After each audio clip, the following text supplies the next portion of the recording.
In this episode of Real Life Lessons with a Business Coach, I'm going to talk about something that happened to me just today.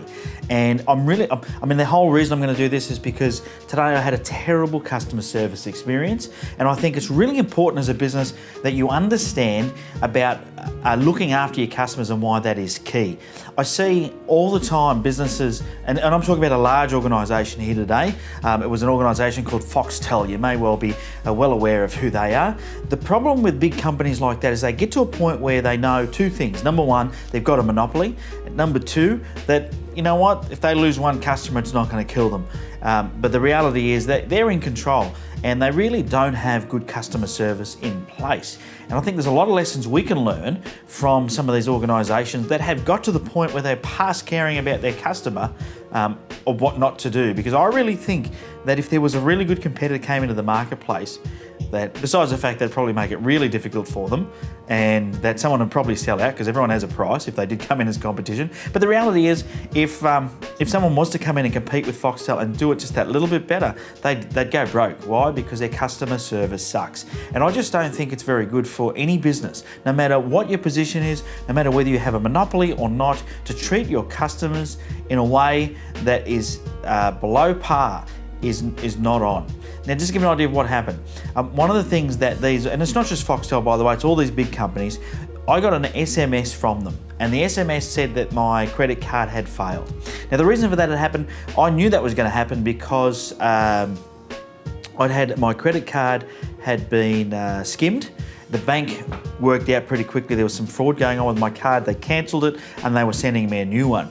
Now, I'd actually sent an email to Foxtel via their support email system letting them know this. I never got a reply. All I got was the automated response to say, hey, we've received your customer, whatever they call it, your submission. And I never got a reply. So I thought, well, if they're not going to reply to that, well, what am I supposed to do? I then got an SMS from them that said, hey, your credit card details need updating. The credit card has been declined. Please call us on this number.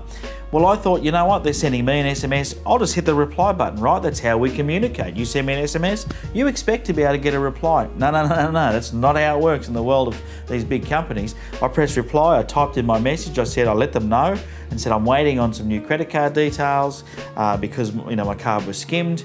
Can I arrange another way to pay? And all I got was a message back saying it wasn't delivered. And I thought to myself, I could call them. Or you know what? No, I'm just going to hold out. Why? Because I figure as a customer that spends over, $1,500 a year with Foxtel, that I deserve the right for them to ring me if they need to contact me. I've tried on 2 occasions to make contact through the channels that they deem as appropriate. Number one, email. They do email me offers all the time. And the second channel they deem as appropriate is SMS. And I know that because they sent me an SMS. So if you're going to use SMS or email as a tool in your business, you must be prepared to take responses. This is not a one-way street. Customer service is a two-way conversation, and you need to make sure as a business that you have systems and processes in place that if someone does reply to an SMS, that somebody gets it. Let's go to scenario B. Now, by the way, they sent me a second SMS threatening to disconnect my service. I knew that wasn't worth it because, I'd get home with my kids and my wife and be very disappointed and upset because they'd have to, communicate with each other instead of watching Foxtel. But anyway, it's a whole other story. The moral of the story is about customer service. I'm going to give you scenario B. Imagine if this is what happened. I got an SMS from Foxtel. Sorry, Mr. Futrell, your card has been declined. We need you to update your details. I then replied and said, I'm sorry, my card has been cancelled because it was skimmed. I've sent you a previous email. Please accept my apologies. Can I have another way to pay?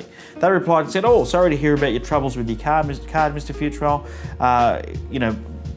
Reply with the number 1 if you'd like to have us call you. Reply with the number 2 if you'd like details to pay over the internet. And reply number 3 if you need to wait a week. And then I replied with one of those numbers and that happened. Imagine that sort of, because that's now communication, right? And I think as a business, you need to be ready to communicate with your customers. And there's this big risk in 2014 and beyond, there's a big risk that you can over-systemize your business to the point where you lose that personal connection with your customer. And I want to just tell you to be careful. Now, I'll tell you a little funny story. After that, I actually threatened that I'd disconnect my account, and they put me through to the disconnection guy. And he said to me, pretty much without batting an eyelid, that he will give me $150 credit. So a little tip for you, if you've got Foxtel and you want to get $150 off, just ring up and threaten to disconnect and you'll get yourself a discount. Anyway, there you go. Customer service is key. Make sure in your business that you're not over systemizing. Don't be like one of the bad boys. Work out how to communicate more effectively with your customer and you'll keep them longer. Remember, it's 6 times easier to get an existing customer to buy again than it is to get a brand new one. You can never forget that. Until next time, have a profitable day.